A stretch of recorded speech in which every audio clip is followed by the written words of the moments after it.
We are on the record at 10 a.m. on June 29th, 2021. This is a Zoom recording of Deleen Huff. The court reporter is Bonnie Smith. Before we proceed, I will ask counsel to agree on the record that there's no objection to this deposition officer administering a binding oath to the witness remotely. Please state your agreement on the record, beginning with plaintiff's counsel. James Potts, no objection. Heather McGrady, no objection. Devin Zacco, no objection. All right, Ms. Huff, with your raised right hand. Do you swear the testimony you're about to give in this cause to be the truth, the whole truth, and nothing but the truth, so help you God? Yes. Thank you. Ms. Huff, will you state and spell your full name, please? Deleen Bodie Huff, D-E-L-E-E-N, B-O-D-E-H-U-F-F.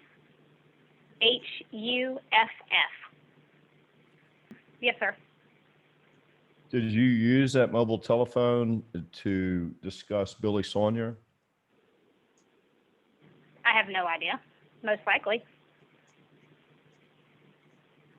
Did you bring any documents with you to your deposition here today? Did I bring any what? I'm sorry. Documents? Did you bring any documents with you? No, sir. A pen. Did you see a copy of your deposition notice? No, sir.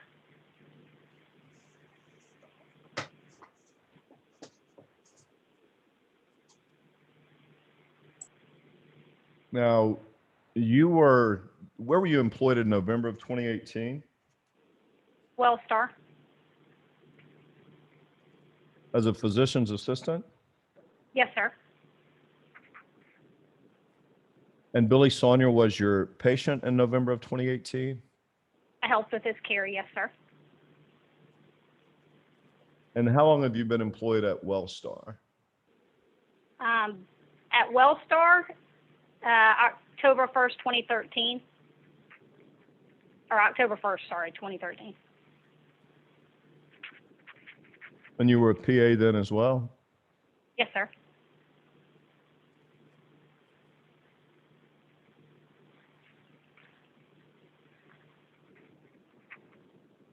And in your employment file, have you reviewed that before your deposition here today? No, sir. Have you reviewed any documents before your deposition here today? Yes, sir. What documents have you reviewed? I reviewed my progress notes and the death summary.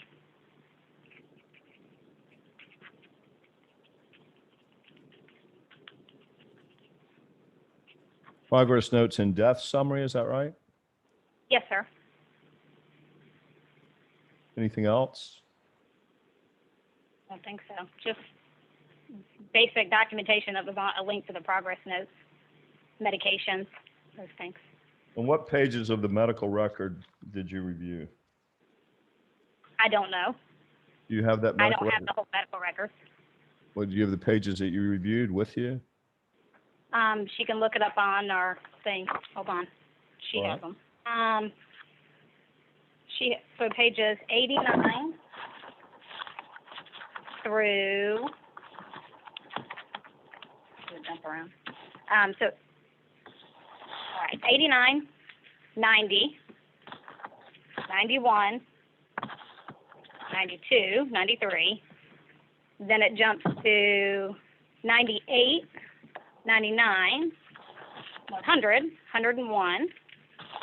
Then it jumps again to 114, 115, 116, 117, 118. Then it jumps again to 124, 125, 126, 127, 128. And then it jumps again to page 133.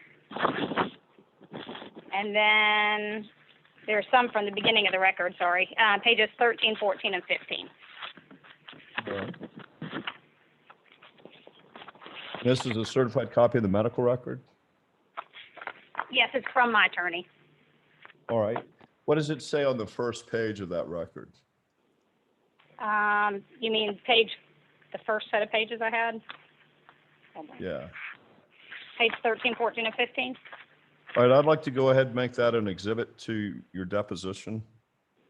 Okay, do you? Yeah. I'm gonna hand it to her. You would get a copy of that to the court reporter. Sure, James, what number are we giving that? 1.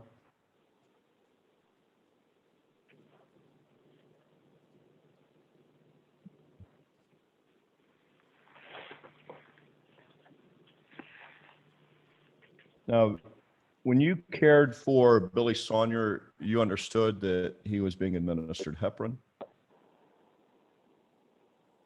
And, well, he was administered subcutaneous heparin, yes. Well, subcutaneous heparin is heparin. It is heparin, but it's subcutaneous heparin. There's a difference between how we administer it. And yeah, so the difference is how you administer it, not the drug. The drug is heparin. True? Okay. Subcutaneous heparin, yes, sir. I agree. It's heparin administered subcutaneously. Yes, sir. And prior to surgery, he was also administered heparin via IV. Object to form, you can answer. I'm sorry, I didn't understand. I can answer. Yeah. Okay. Preoperatively, I'm not even sure. It says on my notes what he got preoperatively. So All right. I'm not sure I can answer that appropriately.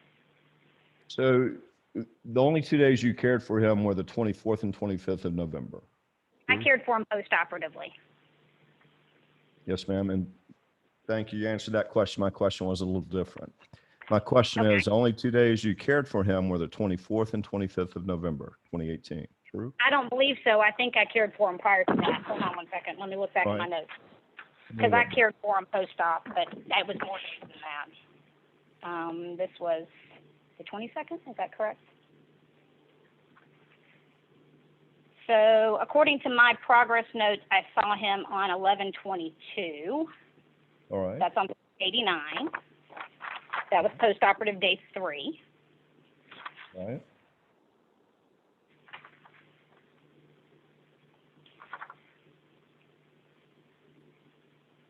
That's part of somebody else's note. And then it looks like I saw him the following day on post-operative day 4. That was listed as November 23rd, 2018. Mm-hmm.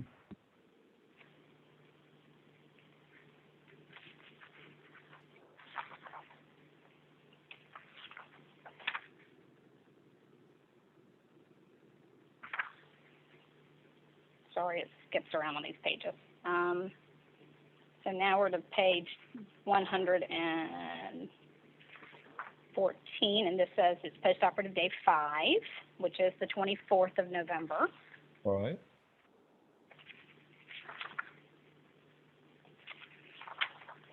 And then the 25th, which is post-operative day 6.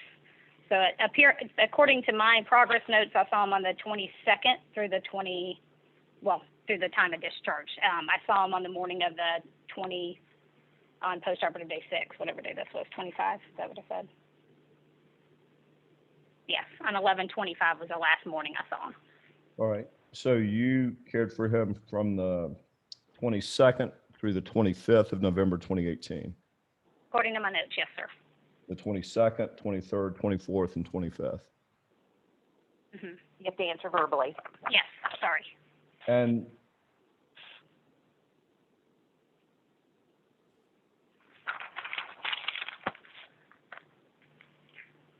as his physician's assistant? Yes, sir. And he was being administered heparin on the 22nd, 23rd, 24th, and 25th?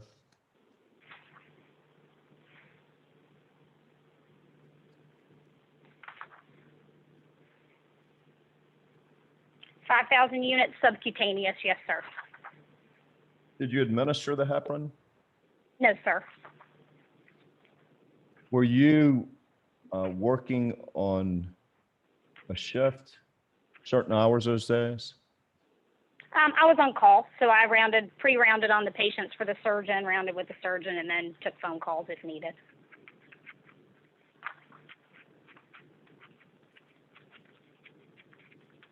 So you saw him on an on-call basis all 4 days? No, I saw him in person in the mornings. Right, but you were with the called, surgeon. yeah. You were rounding on him as a patient? I'm not sure what you're asking. Yes, I saw the patient with the surgeon every day. Yeah. Well, you were scheduled to see him each of those days, right? Yes, sir.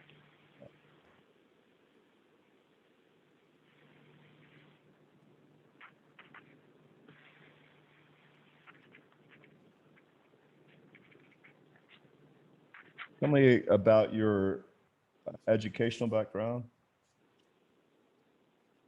In specific to college or?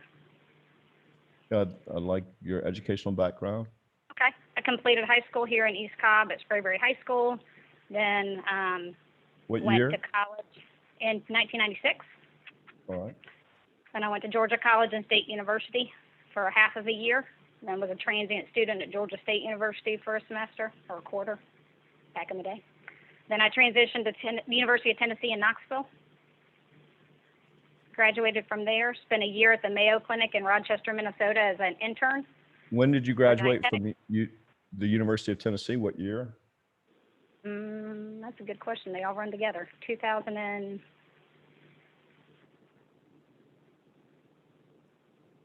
I don't even remember. 2002? Does that sound right? 2003? I don't know. You tell him what you remember. Tell him the best of your knowledge. Hold on. Let me count back. Let's see. So I was married in 2004. All that time runs together. So June of 2003 is what it must have been because I graduated from the Mayo Clinic in 2004.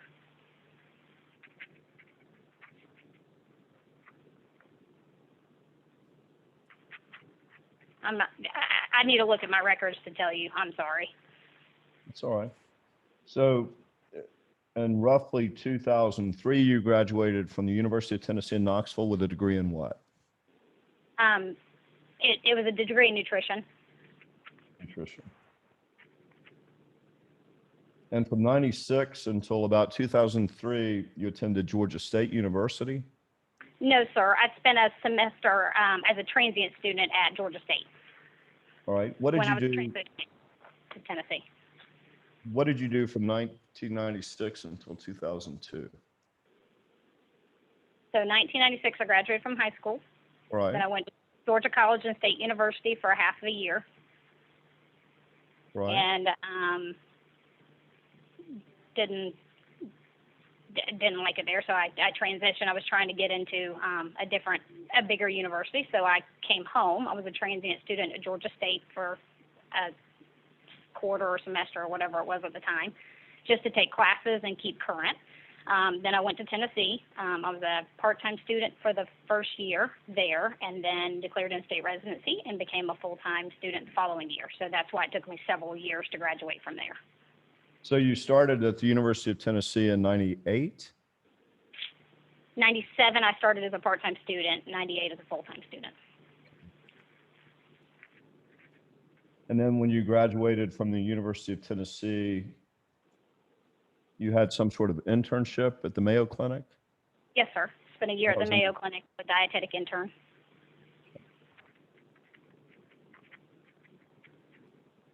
And after that? Graduated from there and became a dietitian. When did you become a dietitian? That was that same year, so that was 2000 and bear with me, I had a lot of trauma that year. Or those couple of years. So those years kind of run together. So it would have been 2009, sound right? 2000 and what? I'm sorry. 2009. 2009 is when I started at Emory as a physician assistant. So that was later on. So I practiced as a dietitian for a couple of years, and then when I decided I didn't want to be a dietitian anymore, I applied to PA school, and I started at PA school at Emory in 2006. And I graduated from there in December 2008.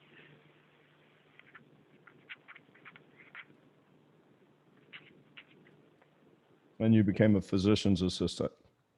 Yes, sir. Graduated in December 2008 and took my boards in January 2009. And where did you work then when you became a physician's assistant? Cardiothoracic surgery at Emory. Okay. And how long were you there? I was at Emory Midtown from February 2009 till October of 2010 when I transferred to Kennestone Hospital. And you've been at Kennestone since? Yes, sir. The first several years were as an Emory employee, contracted. And then in 2013 is when WellStar took over our practice. All right.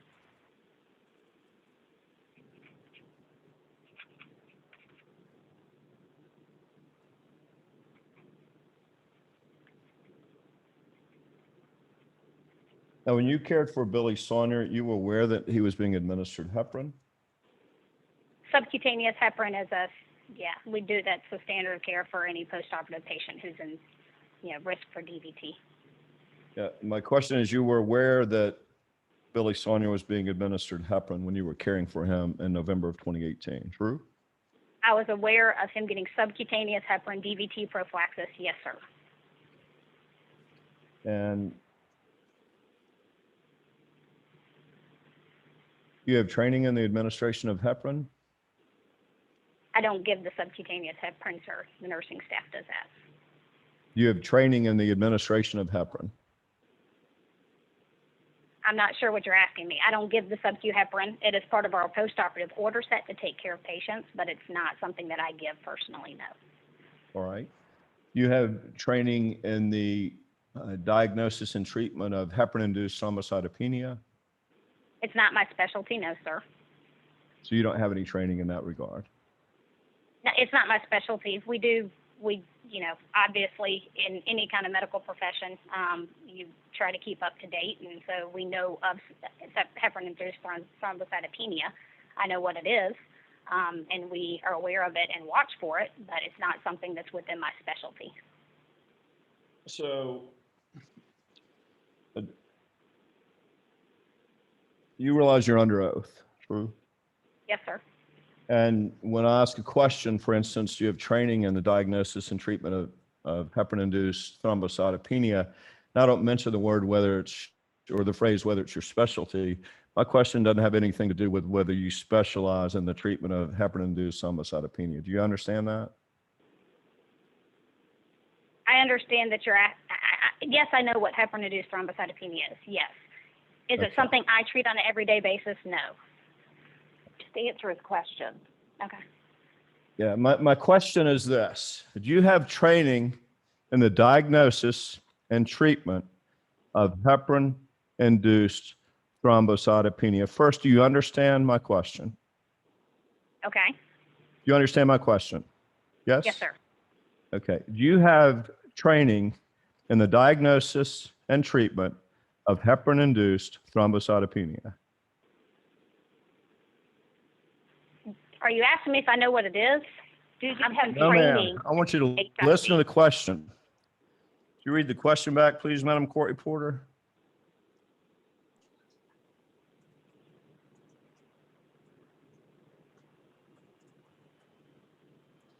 Question, okay, do you have training in the diagnosis and treatment of heparin-induced thrombocytopenia?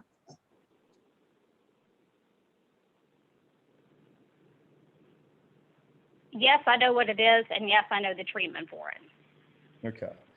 Heparin-induced thrombocytopenia is thrombocytopenia caused by heparin that's being administered to the patient. True? To the exposure of heparin, yes, sir. What? Yes, sir. Okay. And the treatment of heparin-induced thrombocytopenia requires the discontinuation of the heparin, stopping the heparin. True? Yes, sir. It also requires the starting of a non-heparin anticoagulant. True? Objective form, you can answer. You may answer. So the treatment involves stopping the heparin and starting anticoagulation. You're talking about argatroban, is that correct, sir? Yes, argatroban is one. Yes. Okay. That's a treatment, true?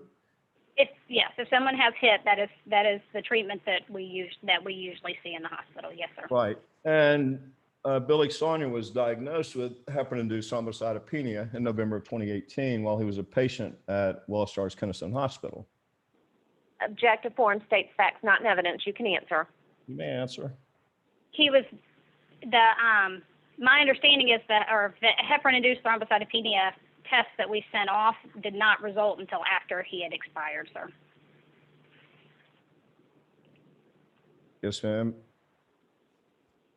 You're talking about a postmortem test result now, right? I'm sorry, I couldn't hear you clearly. You're talking about a postmortem test result now, Yep. right? Yes, sir. And that showed unequivocally that Billy Saunier was suffering from heparin-induced thrombocytopenia when he died. True? Objective form. You can answer. You may answer. The test result did come back post-mortem, but I don't know if that's what he died from. All right. Well, you don't have any training in pathology, right? No, sir. You're not a physician. No, sir. I'm a You're a physician. physician's assistant, right? Yes, sir. And you understand that heparin-induced thrombocytopenia, it's also referred to as HIT, H-I-T, right? Yes, sir. Is an immune-mediated event that can have severe life and limb-threatening complications. True? Yes, sir. That despite thrombocytopenia, bleeding is rare. True? Bleeding from HIT? Yes. Bleeding If you from don't the know. treatment for HIT may not be.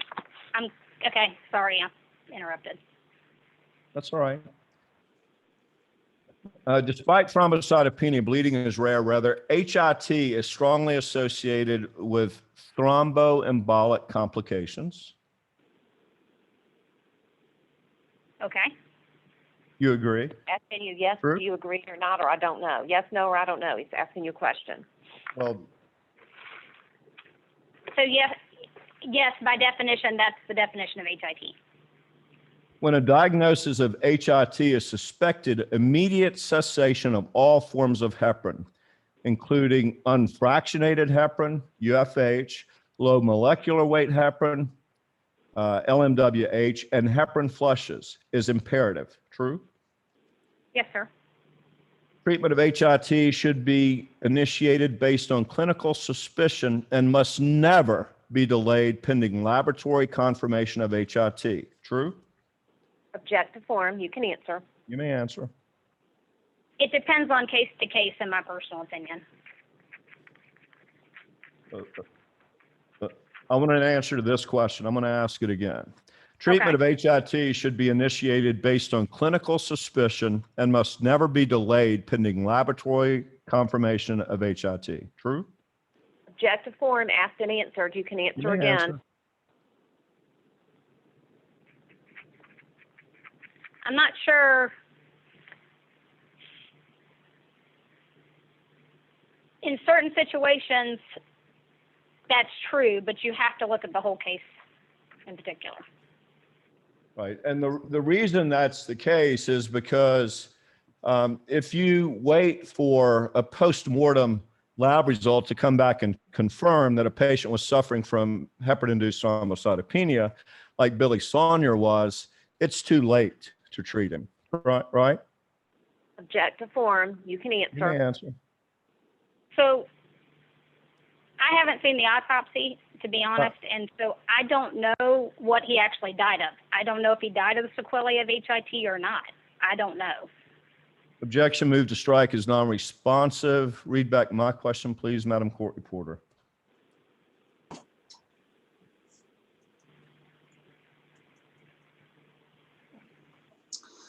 Question right, and the reason that's the case is because if you wait for a postmortem lab result to come back and confirm that a patient was suffering from heparin-induced thrombocytopenia, like Billy Saunier was, it's too late to treat him, right? Objective form. You can answer. I'm not sure treating him would have made any difference. Yes, ma'am. And objection, move to strike is non-responsive. Would you read back my question, please, Madam Court Reporter? I don't know what I'm not answering.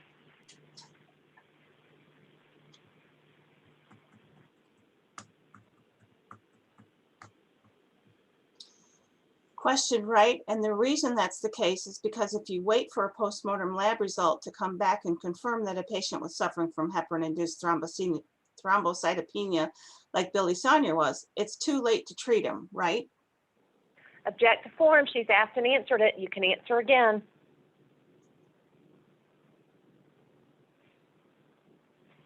My answer's not going to change. I'm not sure. I haven't seen the autopsy. I don't know what the patient died from, if it was a sequelae of HIT or not. I can't answer that question appropriately. My question had nothing to do with an autopsy. Did you hear? Would you read back my question, please, Madam Court Reporter? And the question right now is, tell me where you hear the word autopsy in this question. All right. Read back the question, please, Madam Court Reporter.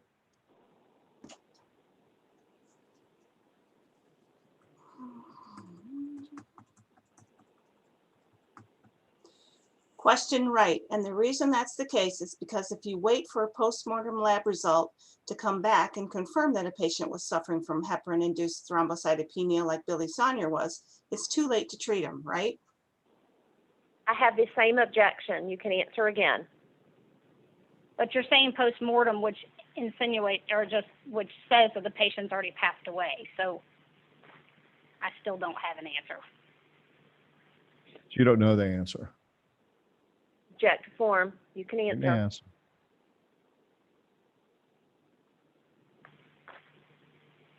I don't have an answer. All right. You don't care for dead people, true? I don't understand the question. My heart's broken that this gentleman passed away. Yes, ma'am. That's not my question, though. You don't care for dead people. The word care has multiple meanings, Jim. And so I think she's taking that as that you don't care that she died, that the man died. So there are multiple meanings to the word care. As a PA, you care for patients, true? I help, yes, I am here to help and take care of patients. So with, you want to, the, all right. with the help of my attending surgeon. So you don't help and take care of dead patients, true?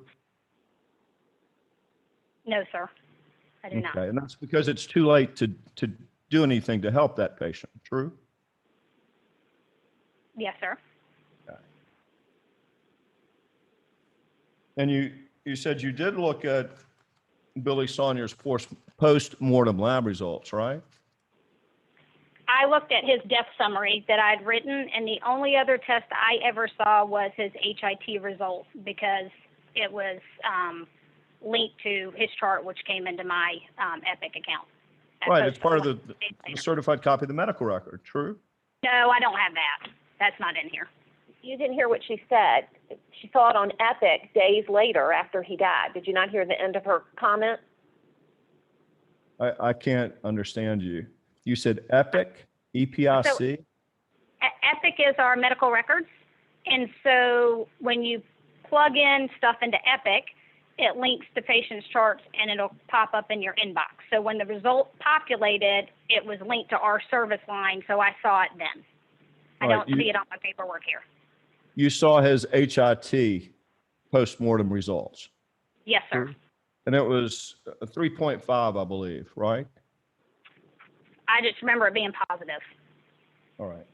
Positive You're for not gonna- heparin-induced thrombocytopenia, Yes. which confirmed that Billy Saunier, when he died, was suffering from heparin-induced thrombocytopenia. He had a positive HIT. I'm not sure that means that he died of the sequelae of HIT, but he had an HIT positive test. Yes, ma'am. And I want you to, can you hear me all right? Yes, sir.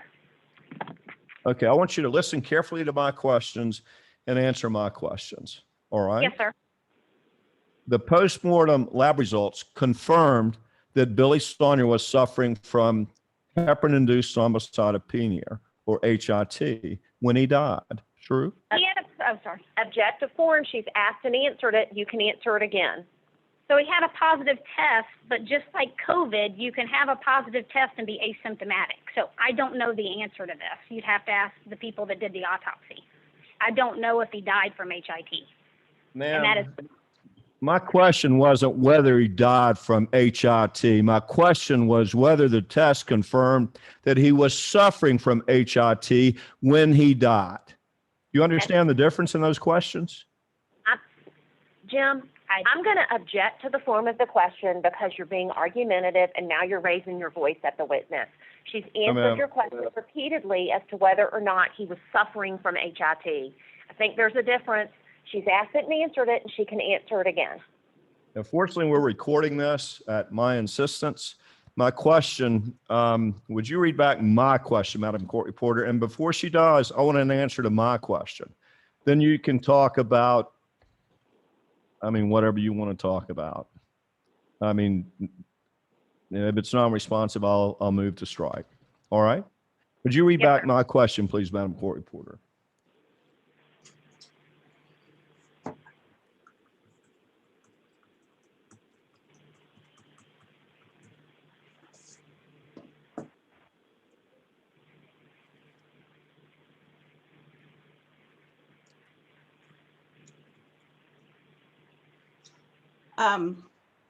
Last question was, ma'am, my question wasn't whether he died from HIT. My question was whether the test confirmed that he was suffering from HIT when he died. Do you understand the difference in those questions? Object to form, asked and answered. You can answer it again. yes, I understand the difference. And All yes, right. he was HIT positive. Yes, ma'am.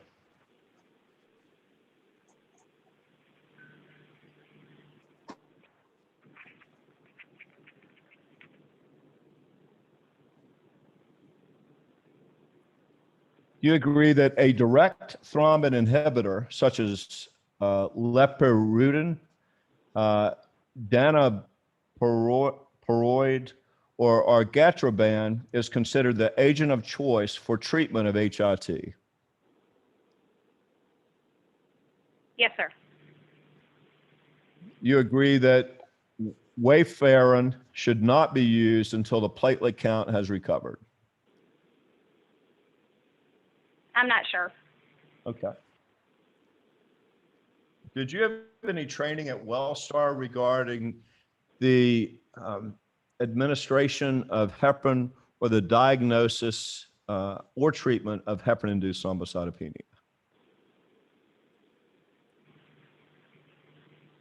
Specific to treatment of HIT, is that what you're asking? I just want to clarify.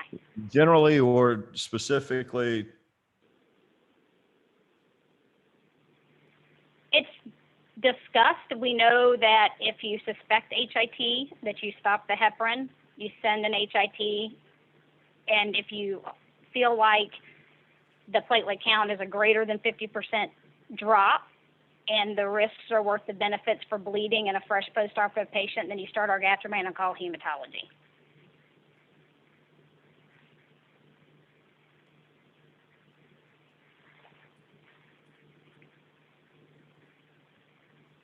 All right. Cite for me every publication, every treatise, textbook, chapter in a textbook, peer-reviewed article, non-peer-reviewed article, grand rounds, anything in the history of your education, training, and experience that suggests when you suspect HIT that it's all right to, one, stop the heparin, and two, not start a non-heparin anticoagulant. I'd like for you to cite for me all those references, please. I cannot do that. Okay. Can't cite one? Not one? It's not my specialty. That's why we call hematology. Asked you if you could cite anything. Can you cite anything? Yes or no was this question. I think she answered that question. I'll say no. What, did James, you have let's take a medical brief- school? James, we're going to take a brief break, please, okay? All right. Thank Would you. you like a break? Sure. I'm All going to. We're going to take a brief Follow break. the advice Thank of you.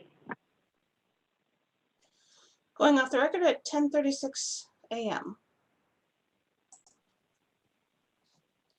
back on the record at 10:46 a.m. You all set? Yes, sir.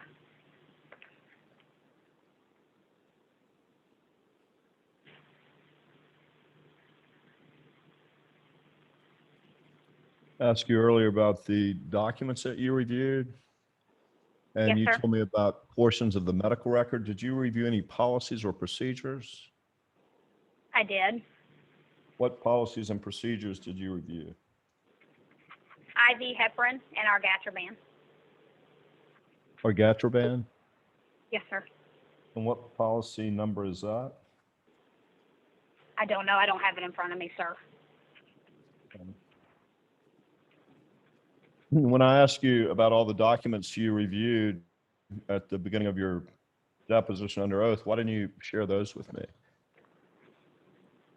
I thought those were in here, but I guess they're not in here. But, why didn't you tell me that you reviewed those? I'm not sure, sir. All I right. thought you meant progress notes, so that's what I talked about, the discharge. I couldn't hear you. Say that again, please. No, I thought you were asking about progress notes, so that's what within the patient's chart, what I reviewed was the progress notes that I read out to you in the discharge summary. All right. Do you understand the nature of the oath you took today? Yes, sir. And you're required to tell the truth at your deposition? Yes, sir. So if I ask you what documents you reviewed, and you reviewed documents other than the medical record, and you share with me that you've only reviewed the medical record, that's not quite accurate. True? Jim, I'm going to object to the insinuation here. You know, it's also quite possible that she didn't remember that she had reviewed the policies and procedures until you jogged her memory. So she knows she's under oath. I think you've told her you've reminded her of that about 3 or 4 times. We're well aware of it. I still don't think I have an answer to my question. Did you answer my question? The IV heparin and argatroban policies are in Epic under orders. All right. I told you about the progress notes. I thought I'm sorry, I must have misunderstood your question earlier. So progress notes that I read out to you, and then the IV heparin and argatroban order sets.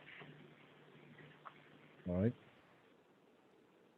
I'll show you what's been previously marked as Exhibit 2 to your deposition. This is a copy of your employment file.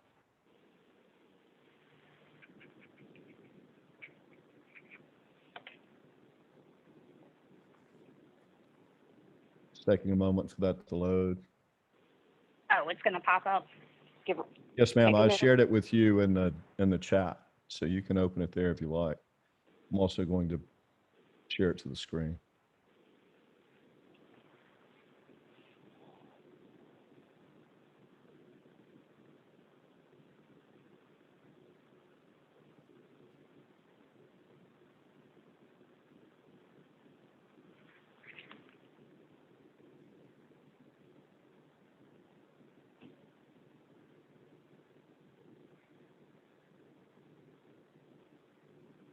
Show you what has been previously marked as Exhibit 2 to your deposition. This is your credentialing file, redacted by your lawyers. And we're at page 152.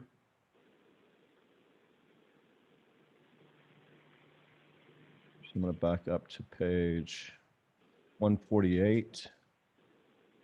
This is the Office of the Secretary of State Certificate of Authenticity regarding a consent agreement for licensure that you entered.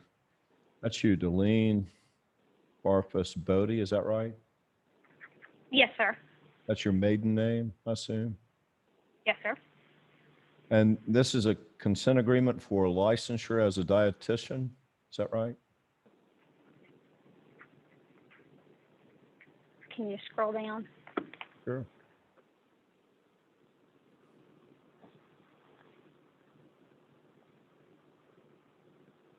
That's your signature there.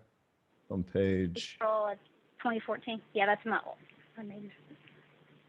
keep scrolling. Yes, sir. That's your signature, right? Yes, sir. And this is a public reprimand for practicing without a license, true? Yes, sir. And you were practicing without a license? As a dietitian, I got reprimanded for that. Yes, sir.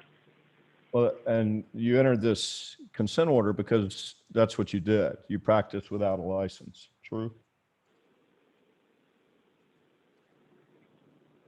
Do you want me to explain or? I want you to answer my questions. Can you hear my Yes, sir. questions all right? Yes, sir. It's Okay. all written. Yes, ma'am. And you paid a fine and you were reprimanded by the Georgia Board of Dietitians, true? Yes, sir.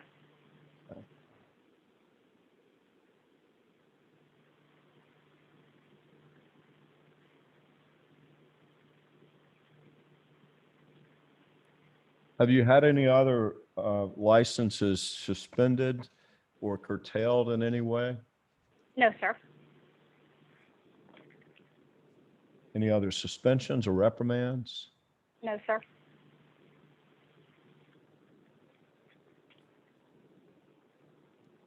Now, you've told me about the pages in the medical record for Billy Saunier that you've reviewed. You told me you reviewed 2 policies and procedures. I'd like to know any and all other documents that you reviewed in preparation for your deposition here today.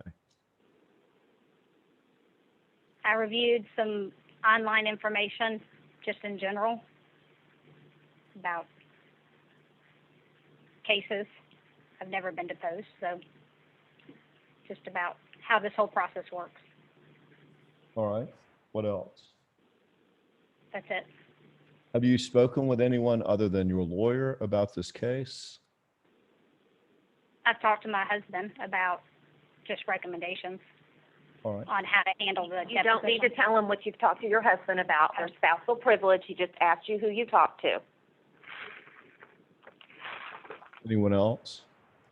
I didn't ask you what you said to your husband. Just go ahead. Anyone other than your husband and your lawyer about this case? About being in a lawsuit. About this case, period.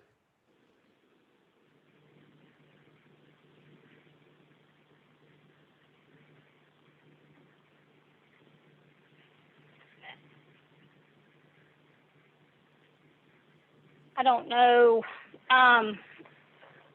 Not in specifics, no. What about generally? About how to handle a lawsuit, yes. Okay, who have you spoken with? I've spoken to other PAs or lawyers or friends about how to deal with lawsuits. All right. And you've spoken with your husband about this lawsuit? I spoke with him about my deposition, about what. Don't tell him what you talked about. He Oh, simply sorry. asked you, did you speak to your husband? Yes, sir. And you're refusing to tell me what your husband spoke to you about? What's the basis for the spousal privilege? Jim, I think that any discussion she's had with her husband is covered by husband and wife privilege, and I don't think she has to talk to you about that. No, I'm not going to ask because it's not really relevant, but that's not the way the spousal privilege works. The way the spousal privilege works is if your spouse shares something with you, the person that holds that privilege is a person that shared something. In other words, I'm not asking her what her husband advised her. Anything that she shared with her husband is what she shared. But I'm not going to, I'm not asking you, nor did I ask you what your conversation entailed. What I want to know is who of anyone else that you spoke with about this case. I think you've answered everybody that you remember. Is that right? Yes, sir. All right. Do you know Dr. Sonia Camphor? Yes, sir. Okay. Have you spoken with her about this case? I knew she was involved in the lawsuit, yes, but only after she got her paperwork because she saw my name on the paperwork. So you spoke with her then? She asked me if I'd gotten my paperwork, and I told her no. Okay. Any other conversations with her regarding this case? No, sir. What about Dr. Carmen Klass? Do you know Dr. Klass? Dr. Klass? Yeah. Yes, sir. Uh-huh. And you pronounce it Klass or Klass? Dr. Klass? Klass. Have you spoken sir. with Dr. Klass about this case? No, sir. Conversations with anyone else about this case? No, sir. Now, you were aware that when you were caring for Billy Saunier in November of 2018, that there was a suspicion of HIT. That's why the test was ordered, true? Object to form, you can answer. Yes, sir. You were also aware that the heparin had been stopped, Yes, sir. and it was stopped at 10 o'clock on the morning of the 25th. Sorry, let me look at the date.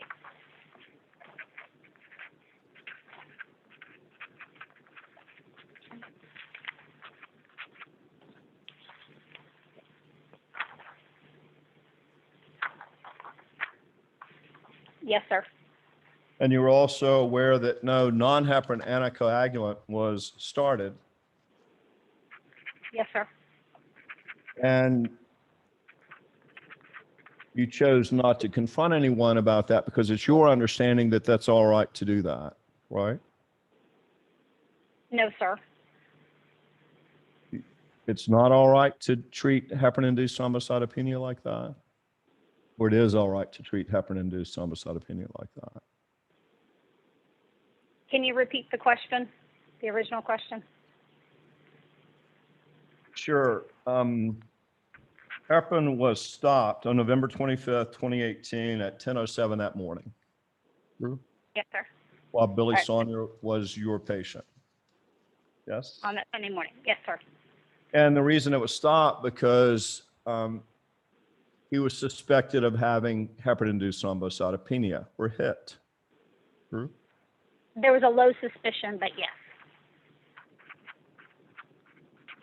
And although heparin was stopped, no non-heparin anticoagulant was started. You are correct.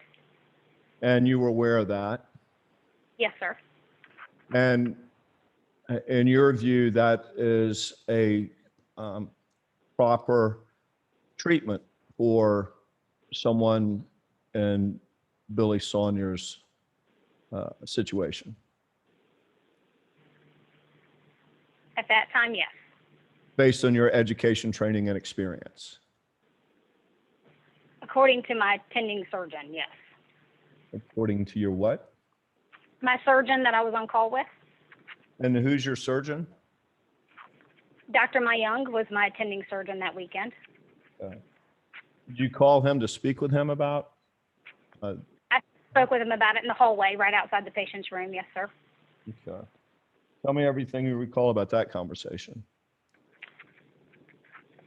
That morning, the patient's wife had been very upset that he wasn't going home, and I tried to explain to her that we wanted to send some tests and that I needed the surgeon to see him. And so that morning before we went into the patient's room, I told Dr. Myung that she was very upset. He went in and talked to her. She excused me from the room and asked me to leave. I left the room, so I wasn't privy to the conversation they had. He came out in the hallway and said, stop the heparin, send the HIT, and don't start our argatroban. And I said, yes, sir. So I was following orders.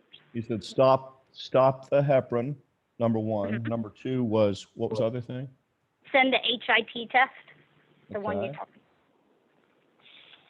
Okay. talked HIT test. And number three was what? Do not start our argatroban.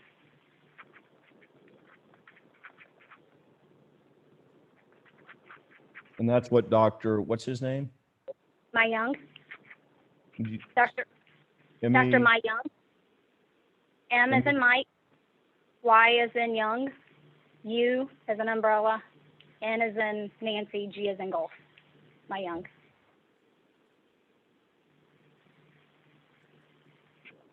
All right. Anyone else you had conversations with regarding stopping the heparin and not starting argatroban or Dr. another Campbell. non-heparin anticoagulant? Go ahead. Camphor? Dr. Campbell. Just wait All right. till he finishes this question. I know it's hard with it being over Zoom, but just have a little pause because Bonnie can't take you talking at the same time. All right. Tell me everything. And your conversation with Dr. Mayung was on the 25th? It was on that Sunday morning, so yes, that was the 25th. Yes, sir. And your conversation with Dr. Camphor was also on the 25th? Yes, sir. And tell me everything you recall about your conversation with Dr. Camphor. I told her after Dr. Myung had left the room, I talked to her and said, Dr. Myung wants to send the HIT, stop the heparin, and no argatroban at this time.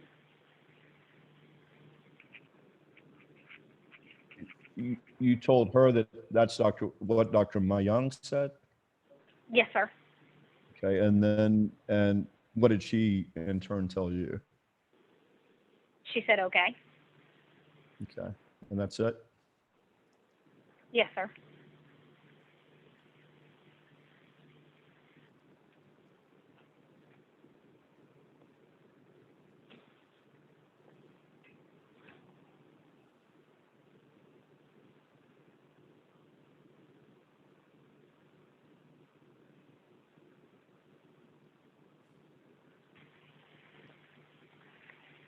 Back to exhibit number 2, which is your employment file.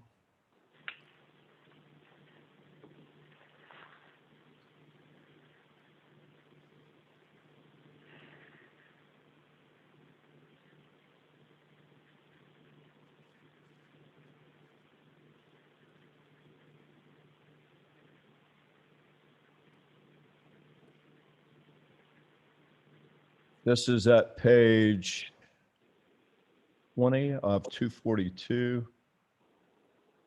It's your professional claims history. Do you see that? Claim 1. Claim 1. See where it reads claim 1 here? Yes, sir. And you completed this? I'm not sure. This is Billy Saunier. He's asking, did you complete this information?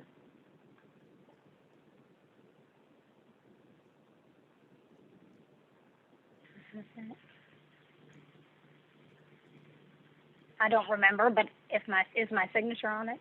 Yes. You agree, well, do you see where it reads how you were alleged to have caused harm or injury to the patient holding on anticoagulation while lab results were pending? You agree with that statement? That's this case, yes. All right. This is page 6 of 11. Go to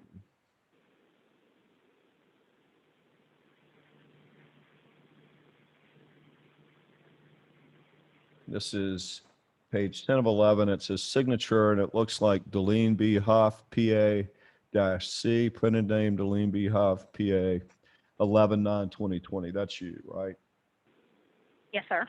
And that's your electronic signature. I guess so, by default, yeah. Let me make that a little, does that help? Can you see it better? Yeah, I can see it better. So that is your signature. I would guess so. Okay.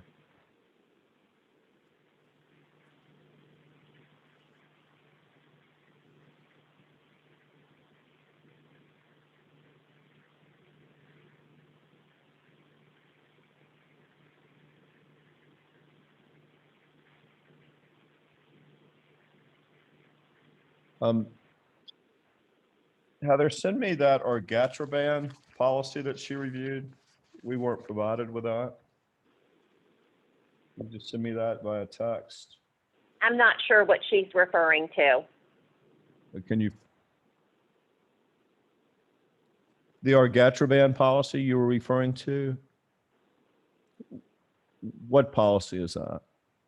It's an epic order set. Okay. And what is the title of that epic order set? argatroban is what it's looked up under. Why weren't we provided with that, Heather? I don't know what she's referring to. You asked her about policies and procedures. I didn't show her an EPIC order set. I don't know what she's referring to. Yes, ma'am. That's not my question. We asked for all the policies and procedures. We had an email exchange regarding that. You assured me that we'd been provided with all the applicable policies and procedures. We don't have a policy or procedure regarding argatroban. I'd like to know why we weren't provided with that. I don't know what she's referring to. She just told you about an EPIC order set. I don't know what she's referring to. I did not show her an EPIC order set. Where did you review the argatroban policy and procedure?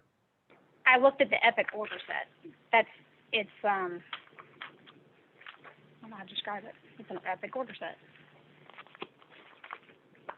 EPIC order set for argatroban, right? Mm-hmm. Yes. These are verbally. No, we all do that. Oh, sorry. Yes. All right. Why weren't we provided with that? I'm not sure. I just looked it up. If I look in EPIC, I can look up argatroban and see what the order set looks like. I just reviewed it on my own. All right. I didn't. You didn't bring that document with you? No, it's in the WellStar EPIC system. Were you aware that along with your deposition notice, we served a notice to produce documents you reviewed? Were you not made aware of that? Well, I just looked on our EPIC order set. I didn't realize I needed. He asked you whether or not you were aware that there was a notice of deposition. James, I honestly did not realize that there was a notice to produce attached to her notice of deposition. She has not seen it. And is that why you didn't bring any documents to your deposition here today? Yes, sir.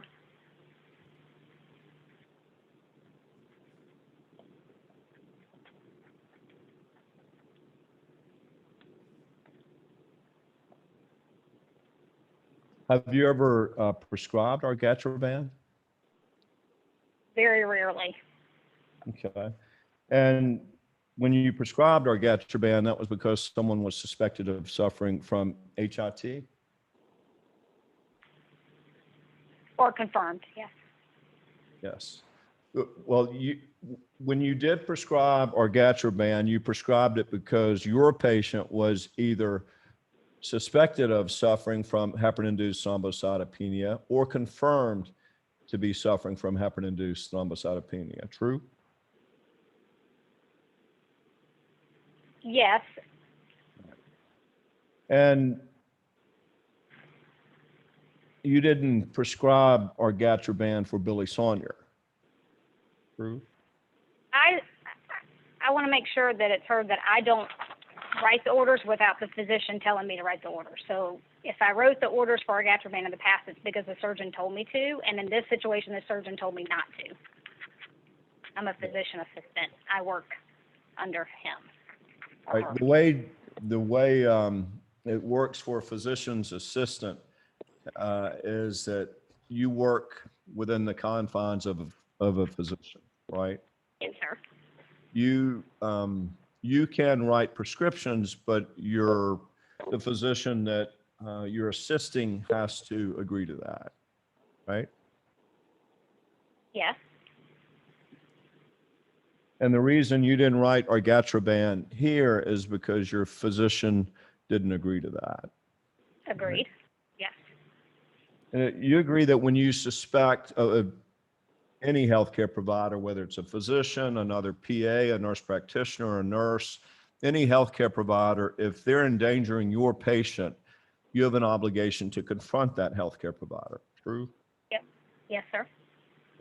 And that's to help as best you can ensure the safety of your patient, right? Yes, sir.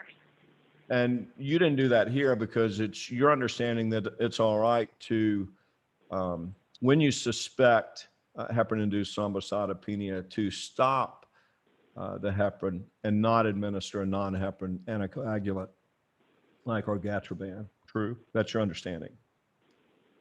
for a fresh open heart surgery patient, it can be very high risk. So that's why the surgeon did not want to start it, the risk of bleeding.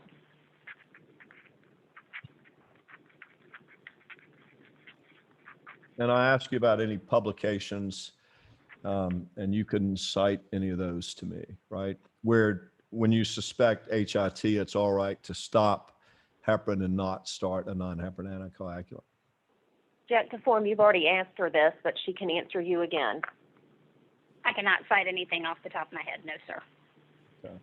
Have you thought of anything since? She just answered your question, but she can answer it again. Again, I can't think of anything right off the top of my head, but All right. no. Who's there with you at this deposition? Anyone other than your lawyer? Just Heather, just my lawyer.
I'll show you what's been previously marked as Exhibit 3 to your deposition.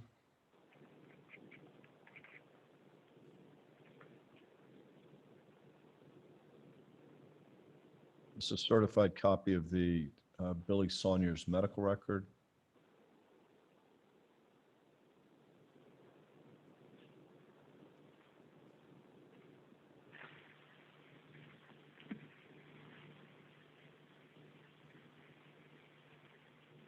And if you look at the progress notes,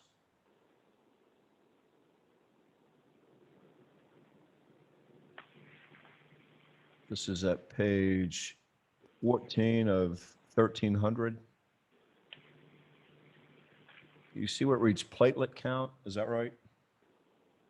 Yes, sir. And platelet count, that's a measure of the blood platelets, right? Yes, sir. And you agree that anything less than or equal to 150 is low. Is that right? Yes, sir. And so you see here on November 23rd, 2018, and you were caring for Billy Saunier that day, November 23rd, true? Yes, sir. His platelets were 141. Is that right? Yes, sir. Which is below 150, Yes, sir. which means it's below normal, right? Yes, sir. And low. Yes? Below normal, yes, sir. And you were aware of this on the 23rd when you were caring for Billy Saunier. Yes, sir. And that's part of your job. I mean, when you're making rounds on your patient, in this case, Billy Saunier, you're required to know what's going on with your patient, right? Yes, sir. And that would include the platelet count. Yes, sir. And then on the following day, on November 24th, you were caring for Billy Saunier as well. Yes, sir. And his platelet count dropped from 141 the previous day to 115 on the 24th. Is that right? Yes, sir. And you agree that too is below normal. Yes, sir. It's normal being 150. Is that right? Yes, sir. Or greater than 150, right? Yes, sir. Normal, what is a normal platelet count? From 150 up to what? If you know. I don't know. All right.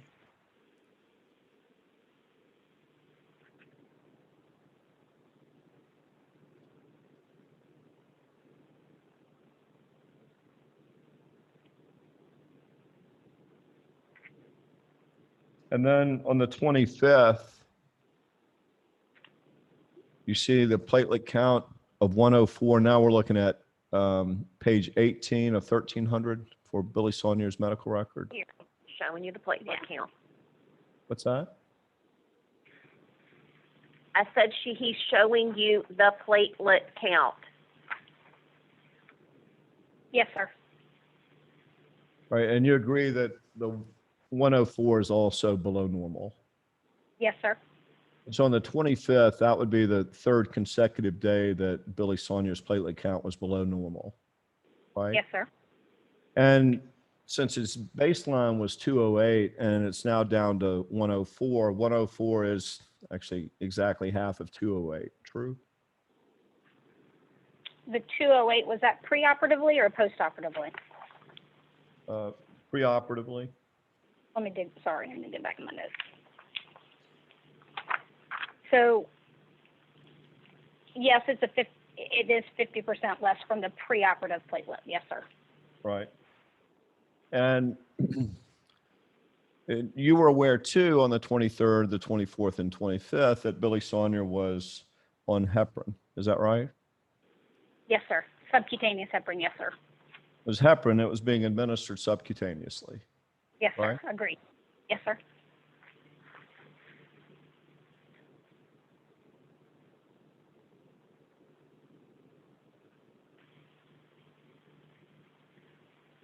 And you want to know what an INR ratio is, right?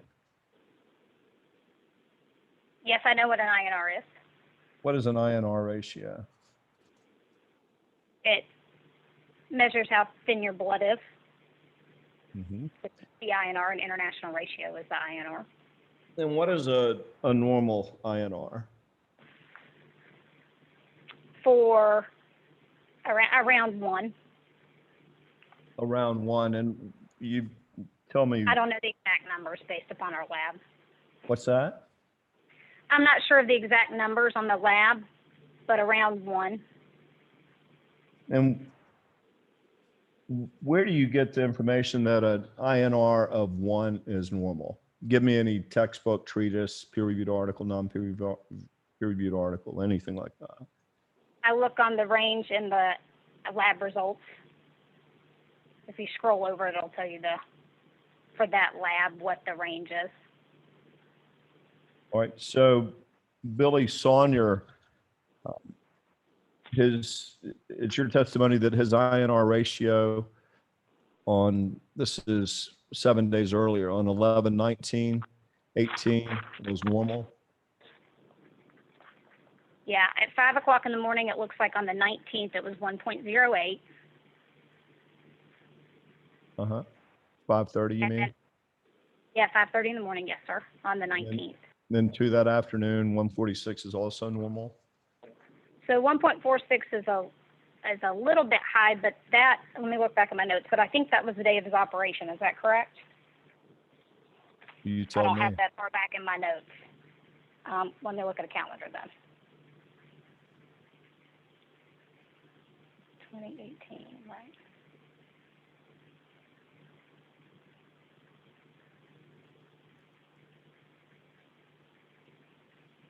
So the 19th would have been the day of his operation. So that must have been a post-operative, I'm assuming. I don't have the notes, but I'm guessing that that's a post-operative INR.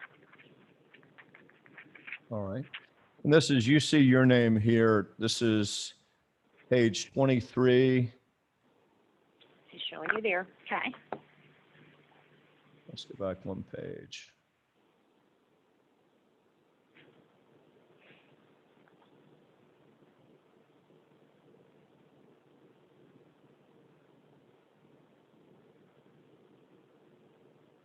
You see where it reads progress notes by Deleen B. Huff, PA, Yes, sir. 11:25, 12:38 p.m. Uh-huh.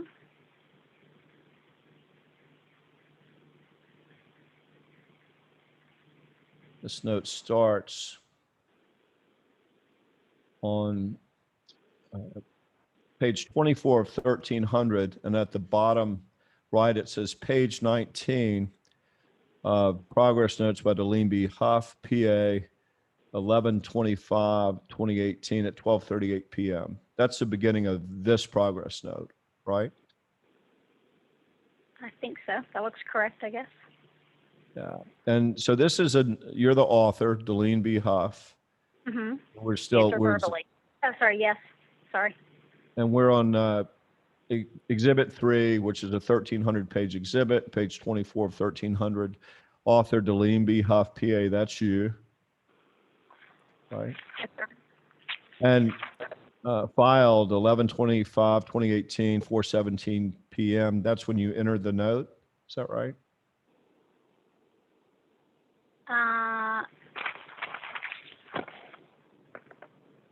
I'm not sure if that was when it was formally signed. Date of service is at 12:38 p.m. So that's when I actually wrote the note after we had rounded. So, well, the 11/25/2018, 12:38 p.m. That's when it says date of service or reads date of service. Is that when you rounded on the patient, Billy Saunier? I pre-rounded earlier than that and then wrote the note after we rounded with the surgeon. Got it. All right.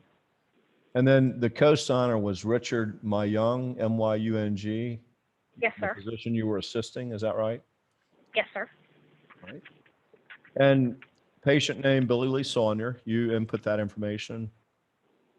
It automatically populates, yes, sir.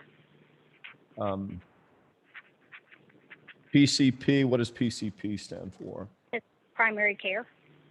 Physician. Right. Yes, sir. Primary cardiologist, that's Dr. Myung. I'm not sure who's primary cardiologist. Primary cardiac surgeon was Dr. Myung. All right. Dr. Myung did the surgery, right? Yes, sir. Goes on to read the on this next page, which is page 28 of 1300. Yes, And sir. on the bottom right corner, it reads page 23. That's where his platelet counts of, for the 23rd, 141 with an asterisk meaning low, right? Yes, sir. 11/24/18, 115 with an asterisk for low. Is that right? Yes, sir. And 11/25/2018, 104 with an asterisk for low, right? Yes. Which we also agree that that's 104 is half of 208. Half of his preoperative platelets, yes, sir. Right, which indicates to you a platelet drop of 50%. Is that right? The 50% drop should be from the previous blood draw. So in other words, unless his platelet dropped from 115 to 57.5, there's not an issue. Is that right? Object to form, you can answer. You mean a 50%? Yeah, so if it's a greater than 50% drop since the previous blood draw, that would be a high risk indicator for HIT. Okay. So, and because his platelets didn't drop 50% from the 24th to the 25th, then there was not an issue with heparin-induced thrombocytopenia in your view for Billy Saunier. We considered it a low risk because it wasn't greater than 50% drop since the previous blood draw, yes. Okay. Then that means you mean a 50% drop from the 24th to the 25th, right? Yes. Notwithstanding it dropped on the 23rd, the 24th, and the 25th, right? Yes, sir. All right. And then the same for the INR. You said these numbers of 146 and 108 are normal. Is that right? No, sir. No, sir. The 1.08, the preoperative one, is normal. The postoperative one is a little bit high. All That's right. why I have it. You agree that a drop in platelets can be a sign or symptom of heparin-induced thrombocytopenia? It can be, yes, sir. You agree that an abnormal INR, well, would you use INR to measure a blood for a platelet that was not on warfarin? No, we typically don't check an INR unless someone's actively bleeding post-op. Unless they're actively what? Bleeding, if someone's actively bleeding, they'll check an INR. And then this is your signature, Deleen Huff, right? 11/25/2018. Yes, sir. And that's your last note for Billy Saunier? No, sir. Okay. Your last note is on the 26th? It's discharge or death summary, correct? It's the Oh, first. sorry, it went around. So I did the discharge summary, the death summary, which is on 11/26/2018 at 3:50 a.m. is when it looks like it was filed. All right, let me go to the death summary. I think that's up here.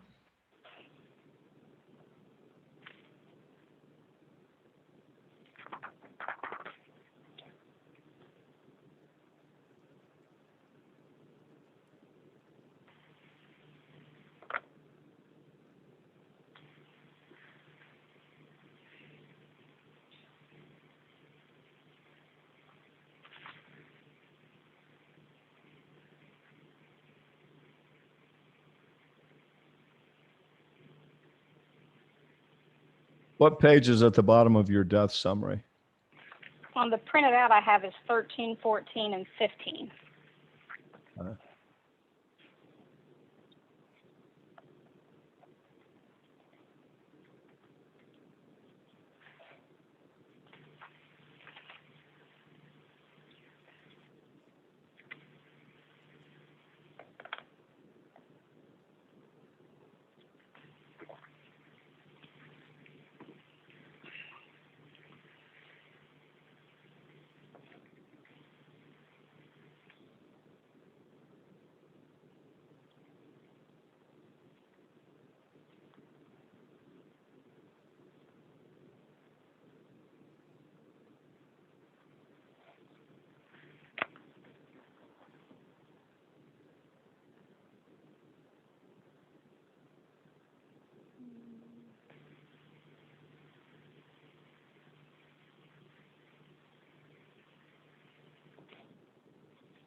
That's what it says, right?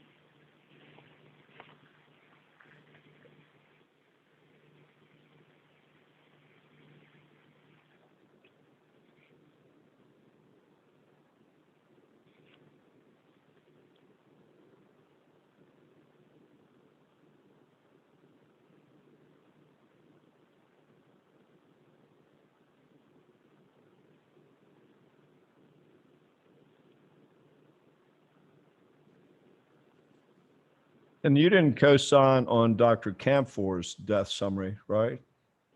You're talking about a separate one? No, I did a discharge summary. It says here, I don't know, we can't load this. I did a discharge summary. I didn't see the patient, but Dr. Myung had called and said he had passed away, so I did the death summary or the discharge summary from home. Okay. Do you see where it reads, he is anxious about discharge and would like to go home? That's not the note you're talking about, right? No, sir. No, sir. But send me the note, either upload it to chat or email me that note. You do that? Yep.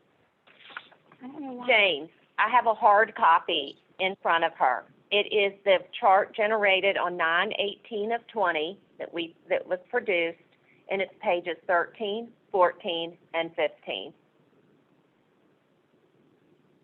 All right, we'll look I at don't it. have a scanner. I don't have a way to upload this to you, but it's the physician discharge summary. It says discharge summary note. So I'm looking at the record you see here. It reads generated on 5/19. We don't see anything else. Oh, You see that on the lower left? generated 5/20. 19. So you're looking at a different record, is that right? Looks like what you are looking at may have been what you received pre-suit. I'm looking at the record that I believe was produced during the pendency of the lawsuit. It's 9/18/20, and it's pages 13, 14, and 15. All right. I'm going to pull that up. And just for further clarification, it does look like there's a separate discharge summary. It says a hospital medicine discharge summary by Dr. Counsel, and immediately before that is a separate discharge summary by Deleen Huff. All right. I'm pulling up the, I'm going to go ahead. We're going to make this Exhibit 4.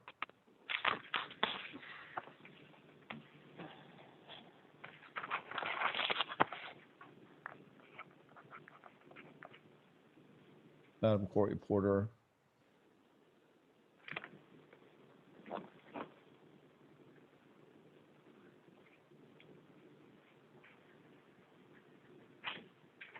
This is a certified copy of the medical record dated September 18, 2020. You see that? Yes, sir. And is this the document you're referring to? I never saw that document. I went to the lawyer, so I'll let you. She has not seen the entire chart. She's seen her progress notes, and she's seen the physician discharge summary she authored, which is page 13, 14, and 15. All right, I'm looking at page 14 of this certified copy of the medical record, and it reads, this is not a bill. Page 15 says UB04 claim image. But And claim continues. So I'd like to know, I mean, we've got two different versions of this record. The version that you sent us as a certified copy is about 500 pages less than the version that we have. And now what you're referring to, you said is something still a little different from these. Generated on 9/18/20, is that right? At 11:49 that morning?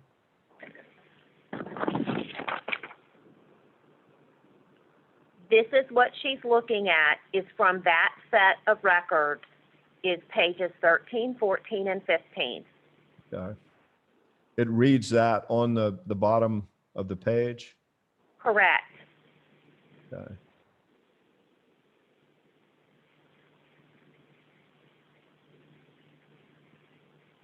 There you Physician go. discharge summary? That's it. Yes, sir. Okay. And this begins where it reads discharge summary note at the very bottom of page 13. Is that right? Yes, sir. And this is your note? Yes, sir. I wrote it from home for Dr. Myung. Yes, sir. Yes, ma'am. This is your last note for Billy Saunier? Yes, sir. And it reads filed on 11/26/2018 at 3:50 that morning. Yes, sir. Date of service was 3/25 that morning. Is that right? No, it says date of service 11/26/2018. Yeah, it reads 3:25 a.m. Do you see Oh, that? yes, sir. Yes, sir. Okay. Yes, sir. So you were there at 3:25 in the morning?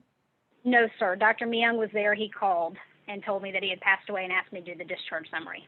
Okay. And this is your discharge summary that continues on page 14, is that right? Yes, sir.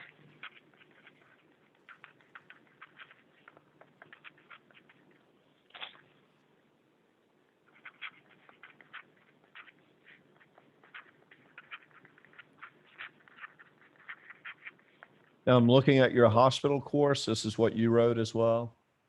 Yes, sir. Is heparin-induced thrombocytopenia there? No. All right. And why is heparin-induced thrombocytopenia not there? It talks about his platelets dropping, but we didn't have a diagnosis. You didn't have a diagnosis because you were waiting on the lab results to get back? Yes, sir.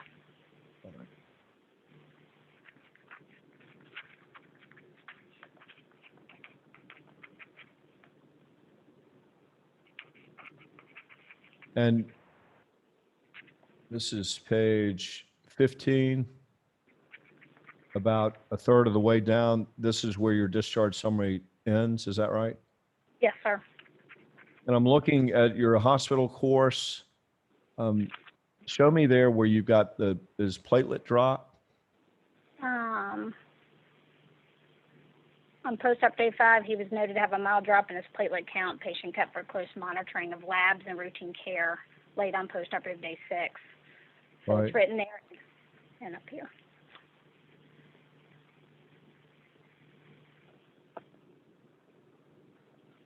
And by mild drop, what are you referring to here? The lab results from earlier, the drop from, make sure my number.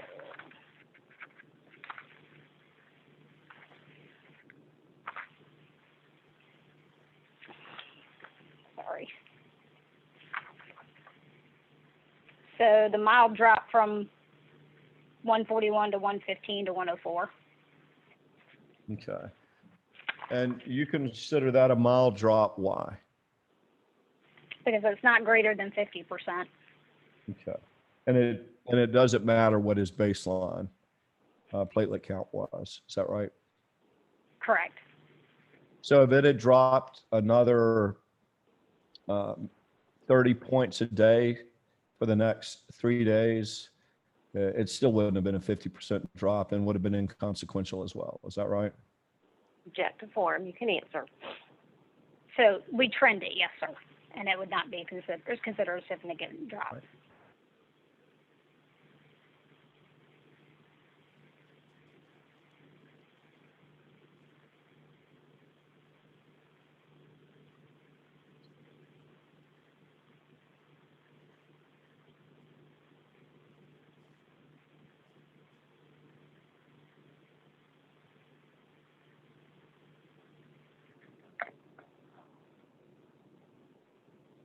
You agree that heparin is a high-risk medication? Object to form, you can answer. IV heparin, yes, sir, I agree to that statement. And subcutaneous heparin? That's a low-risk medication to be used that way. Say again, please.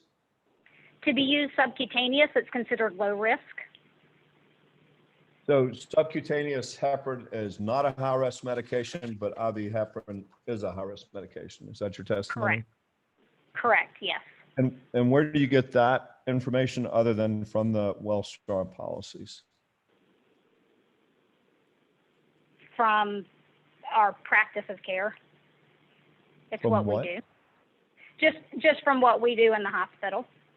Okay, that's what you're taught by WellStar's Keystone Hospital. Yes, sir.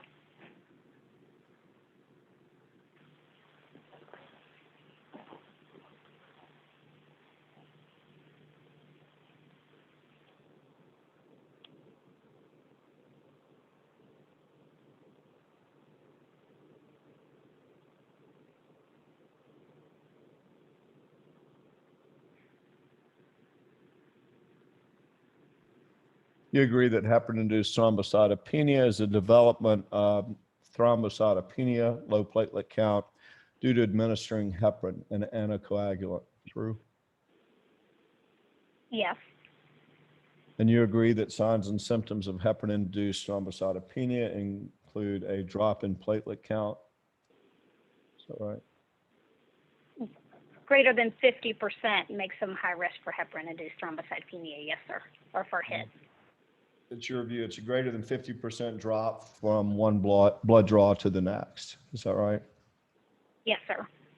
And if you're drawing those each day, it would be a greater than 50% drop each day. Yes, sir.